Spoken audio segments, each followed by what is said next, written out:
दोस्तों, आप सभी लोगों को स्वस्थ होंगे, मस्त होंगे, अपने अपने कामों में व्यस्त होंगे। तो हमारे ब्लॉग में स्वागत है आप सभी लोगों का। तो मैं आपको बताती हूँ कुछ त्योहारों के बारे में। तो हमारे घर की परंपरा कैसी है, त्योहारों के बारे में आप लोगों को मैं बताती हूँ। तो गाइस, जैसे कि कल थी नई साल, तो हमारी मम्मी जी ने परसों पूरे घर मकान की साफ सफाई की। बोले नई साल आ रही, नई साल आ रही, नई साल आ रही। हमने चलो कोई बात नहीं, नई साल आई, ठीक है। फिर भैया मंदिर की साफ सफाई कर दी। सुबह उठे 4 बजे, पूरे घर मकान साफ सफाई किया, नहाए धोए, पूरे मकान को धोया, नहाए धोए। फिर भैया पूजा पाठ की, मंदिर में गए। फिर मंदिर में पूजा पाठ करके आए। फिर मम्मी ने लड्डू गोपाल को स्नान कराया, पूजा पाठ की, पूजा पाठ करके फिर नीचे आए। नीचे आके मैं आपको बता देती हूँ हमारे घर के रोल क्या है, हमारे घर के जो रूल हैं सो हम आपको बताती हूँ। तो भैया जी हम आए, अब किचन में घुसे। तो किचन में हमारी मम्मी का कहना है, जितने भी डलिया के बर्तन हैं उन्हें पहले साफ करो, खूब अच्छे से मांजो, धो लो। फिर पूरी किचन साफ करो, पूरी किचन साफ करके पूरी गैस साफ करो। गैस साफ करके भैया जी पूरी साफ सफाई हो गई। फिर उसके बाद हमने खाना बनाया। खाना बनाने के बाद पहला भोग निकाला लड्डू गोपाल के लिए, लड्डू गोपाल के लिए निकाला। फिर मम्मी गई लड्डू गोपाल को मंदिर में भोग लगाया ही। लगाने के बाद फिर मैंने खाना बनाया, बच्चों को खिलाया, बच्चों के साथ साथ फिर हम लोगों ने भी खाया पिया। फिर मम्मी बोली चलो कहीं घूम आते हैं। हमने कहाँ जाओगी ऐसी सर्दी में। फिर हम कहीं नहीं गए, सर्दी इतनी थी नई साल पर, तो हम तो फिलहाल नहीं गए। तो हमारे घर के ये नियम है, मतलब त्योहार एक दिन का और सफाई होगी। तो भैया सफाई में काम करते करते थक जाती हूँ। नई साल को पूरे बर्तन धुले, बर्तन धुलने के बाद पूरी किचन की साफ सफाई की, फिर किचन की पूरे मकान की, फिर नहाया धोया, नहा धो के फिर पूजा पाठ की, पूजा पाठ की के करके फिर मैंने खाना बनाया, खाना बना के भगवान जी को चढ़ाया। फिर मैंने सब लोगों ने खाया। बस यही सारे दिन होता रहा है। फिर अब जनवरी का महीना लग गया भैया जी, तो आज जनवरी का दूसरा दिन है।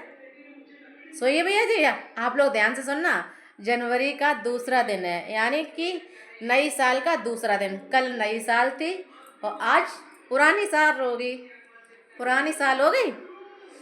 तो भैया जी अब तैयारी होगी खिचड़ी की। मकर संक्रांति जो आती है, मकर संक्रांति जो आती है उसकी तैयारी चलेगी। अब भाई नई साल हो गई, नई साल हो जाने के बाद मकर संक्रांति आएगी कि 14 तारीख कब है, 14 तारीख कब है मकर संक्रांति, मतलब आएगी। लड्डू के बारे में सोचो, क्या क्या गजक मंगाने, लड्डू बनाने, किस चीज़ के लड्डू बनाने हैं। बहुत से लोग सकट बोलते हैं, सकट का त्यौहार आ रहा है, सकट का त्यौहार आ रहा है। तो भैया जी मेरी तो सासू माँ ये कह रही हैं, हमारे ससुर ददिया ससुर का नाम था। तो भैया जी क्या कहना चाह रहे थे हम तो भूल जाते, पता नहीं है हमारी याददाश्त इतनी कमज़ोर होती जा रही है दिन पर दिन। मैं बात भूल जाते हैं, कह के भूल जाती, पता नहीं क्या हो गया क्या नहीं हो गया। तो मैं कह रही मकर संक्रांति के बारे में बात कर रही थी ना। तो हाँ, हमारी सासू माँ कह रही हैं, जो बहुत से लोग लड्डू वगैरह बनाते हैं तो मम्मी कहती हैं कि सकट सकट बोलते हैं, सकट को लड्डू बनेंगे। तो भाई हमने बोल दिया, तो बोले कि ऐसे ना बोलो। हमने क्यों, ऐसे क्यों कह रही हो। बोले आपका ददिया ससुर का नाम है। हमने ददिया ससुर का क्या नाम है, बोले सकटू सकटू कहते थे। हमने अच्छा चलो कोई बात नहीं। तो हमने अब नहीं लेंगे। तो उस दिन से भैया फ़िलहाल हम नाम नहीं लेते हैं।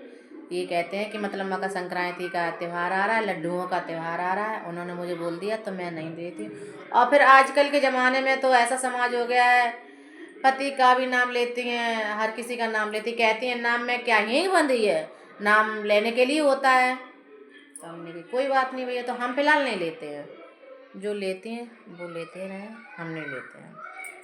अब भाई बड़े बूढ़ों ने कहा तो बड़े बूढ़े का आदर करना चाहिए भाई। और जिस घरों में बड़े बूढ़े होते हैं वो घर बहुत अच्छा होता है।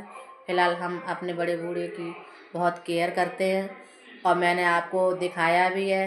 जितनी बन पड़े मैं उनकी सेवा करती हूँ, जितनी भी बन पड़े उतनी कर लेती हूँ, क्योंकि बहुत से लोग बड़े बूढ़े को बिल्कुल समझते नहीं हैं और कहीं का मतलब बड़े बूढ़े का मतलब कोई मान सम्मान नहीं करते। हम तो फिलहाल कहते हैं पहले बड़े बूढ़े भगवान है हमारे, उसके बाद ये।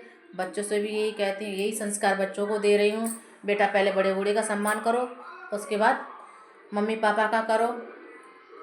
बड़े बूढ़े हैं तो सब कुछ है, बड़े बूढ़े ही सबसे बड़े घर के भगवान होते हैं। तो भैया जी मैंने बताया था त्योहारों के बारे में, बताया था भैया जी, है ना। तो त्योहारों के बारे में मैंने बताया था, लड्डुओं के बारे में, मकर संक्रांति के बारे में। फिर आएगा 26 जनवरी का त्यौहार, फिर भाई देश आज़ाद होगा, देश के बारे में वीडियो डालो, शॉर्ट वीडियो डालो, फिर तो वो 15 अगस्त 26 जनवरी ये सब चलता रहेगा। फिर उसके बाद फिर वो होली आ जाती है। तो हमारे घर में त्यौहार जब आता है ना, तो हमारे घर में त्यौहार की बहुत ज़्यादा तैयारियां होने लगती हैं। तो हमें फ़िलहाल खुशी तो फिलहाल सभी को होती है, मगर बड़े बूढ़े को खुशी कुछ ज़्यादा ही होती है। बड़े बूढ़े लोगों को खुशी कुछ ज़्यादा ही होती है। तो बस यही सब चलता रहता है भैया जी। आप लोग कहाँ कहाँ से हमारी वीडियो देखते हो वो कमेंट करके बताएं, और कहाँ कहाँ हमारी वीडियो पहुँच रही, कहाँ कहाँ नहीं पहुँच रही हैं, तो भैया जी कमेंट करके बताएं। और हमारी वीडियो को लाइक और सब्सक्राइब करें भैया जी। आप लोगों से मैं ये इतना ही सपोर्ट मांगती हूँ भैया जी, हमारी वीडियो को देखें और लाइक सब्सक्राइब करें। तो भैया जी हमने इस वीडियो में त्योहारों के बारे में बताया। फिर होली आएगी, होली पे गुजिया हैं, पापड़ हैं, ये सब तैयारी करो मार्च के महीने में। तो फिलहाल सर्दी भी कुछ कम हो जाएगी और त्यौहार करते हुए अच्छा भी लगेगा। सर्दियों में तो खाओ ज़्यादा, काम ना करना पड़े। खाने को खाने के मतलब खाते तो डेली है, चाहे कितनी भी सर्दी हो, चाहे कुछ भी हो जाए, खाने के लिए सर्दी नहीं है, काम ना करना पड़े और सर्दी रहती है। तो भैया जी मैंने त्योहारों के बारे में बताया। होली आएगी, होली के बाद फिर नवरात्रि आएगी, नवरात्रि, शिवरात्रि, फिर ये सब मेला चलते हैं और नवरात्रि मेला ज़्यादा लगते हैं। 9 देवियों की पूजा होती है। हमारी फैमिली में बहुत पूजा पाठ होता है और हमारे घर पे मंदिर भी बनाया है ऊपर छत पे। सबसे पहले भैया बड़े बूढ़े की सेवा करते हैं, फिर भगवान जी की सेवा करते हैं। जे भगवान बन गए, खुश हो गए, तो वो भगवान पहले खुश हो जाएंगे। हमारा फ़िलहाल यही कहना है। हमारे माँ बाप ने यही संस्कार दिए हैं भैया, यही हम अपने बच्चों को सिखा रही हूँ और दे रही हूँ। हमारे माँ बाप ने हमें संस्कार दिए हैं, हम अपने बच्चों को दे रही हूँ। फिर आगे का भगवान जाने। अब भैया जी किस किस के घर में क्या है वो आप लोग कमेंट करके बताएं। मैं तो अच्छे से जितना है हमारे माँ बाप ने हमें सिखाया उतना मैं अपने बच्चों को सिखा रही हूँ।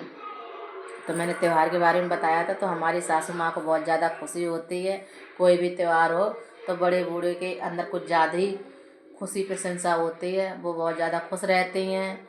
अब कल नई साल आई तो परसों से ही गीत गाने लगी, बहू नई साल आ रही है, बहू नई साल आ रही है, कुछ कर लो। हमने जब नई साल आएगी तब देखा जाएगा। बोले सफाई कर लो और कुछ तैयारियां कर लो। पन्नी ले आई बिछाने के लिए, तो मैंने अलमारी में पन्नी डाल दी और वही सब चलता रहता है। हमने कहा सर्दी में हाथ पैर तो चलते नहीं हैं बिल्कुल भी, तो मैं सफाई की पड़ी। बोले थोड़ा थोड़ा कर लो, त्यौहार तो त्यौहार होते हैं। हमने चलो कोई बात नहीं। तो भैया जी हमारी वीडियो कहाँ कहाँ पहुँच रही, कहाँ कहाँ नहीं पहुँच रही, आपसे हम यही कहूँगी। तो भैया हमें ज़्यादा से ज़्यादा लाइक और सब्सक्राइब करें और आप लोग हमारी वीडियो देखते रहें ज़्यादा से ज़्यादा।